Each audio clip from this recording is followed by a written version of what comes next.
I've been out foraging, if you remember, and I promised to give you an update of what I do with the things I forage. This is fern. It has these gorgeous sort of blueberry blue berries on. They don't always have them, but when I find them, I absolutely love them because you can fill in a wreath. So I have different shapes. I mean, this one's quite big, as you can see, that I made from my wisteria. And so if you just weave it and then let it dry, obviously you have to weave it while it's still pliable, but you can make them as fat. This one's fatter, this form that I've got here that I'm just working on. You can make them as woven or fat as you want.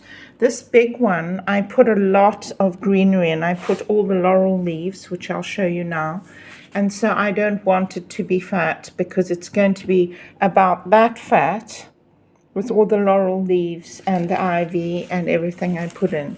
I'll just show you some of the ribbons I use. I use beautiful ribbons that I collect from all over the world, but these are all Italian silk ribbons that are absolutely beautiful. And when I do Christmas markets, sometimes people buy them from me to do their own.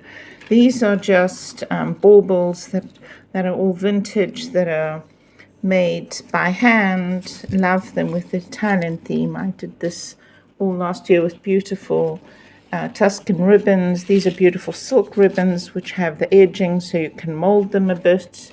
Yeah, lots and lots of different things. There's a little angel that I could put in. So these are my ribbons. I use quality ribbons. I don't use Chinese stuff that costs €1. This is a Scottish Christmas I did, and I'll do that again this year on one of the wreaths. People love Scottish ribbons, and I was lucky to find these, and I've used them a lot. I've actually sold a lot of them on wreaths in the past. Yeah, so today we're just going to be focusing on the scope of what you can do by yourself if you want. If you're not able to order one of my wreaths, that's okay. You can do it yourself. And believe me, even if you say, I have no idea what I'm doing, you can do it. So this is just liquid amber. And also this is a hedge. That hedge that you see all over the place. Sometimes they make these gorgeous orange berries. I'm going to show you some of the others. This is the Acer, the liquid amber. And it makes these berries. The one that you see all over in hedges and stuff, it makes these amazing berries. And last year I did this smaller wreath. I'm going to tart it up this year. Usually the ribbon goes at the bottom with an emblem over here, which I will do. But this one was made of rose hips, as you can see. So I did the whole thing, the whole wreath with my wisteria from the garden and made rose hips. You can add gold ribbon or silver ribbon or whatever it turns you on. That's another quite nice festive ribbon. I have some beautiful Italian ribbon, green, white, and blue. Yeah, but you can use whatever you like. I like a vintage Christmas. I like a traditional old Christmas. So all my ornaments and everything I use are on the vintage side. Muted colors, not bright, gaudy. This is a lovely little ball. And sometimes I do different colors at Christmas, and I'm going to show you now. So this year I've chosen this lovely cream and taupe.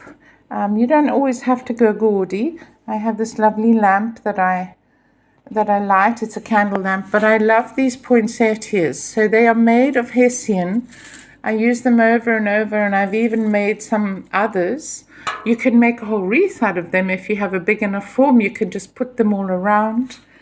You can clip them or tape them down. But they're lovely, and the wonderful thing about these is you can shape them.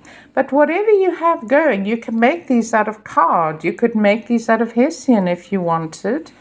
And you see, you can just shape them because they have some florist wire through them.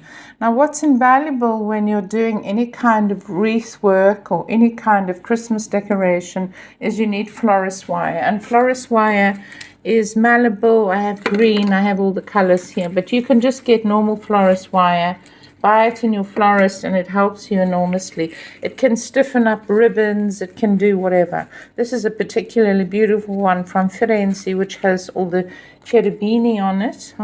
Isn't it beautiful?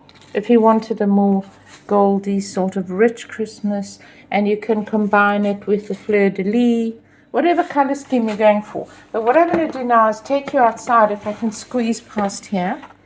Here's more berries. You can even have a wreath which is constantly just berries, completely berries. So I could weave into this form here these berries. Just keep going around. So when you start, I'll show you now, get some greenery.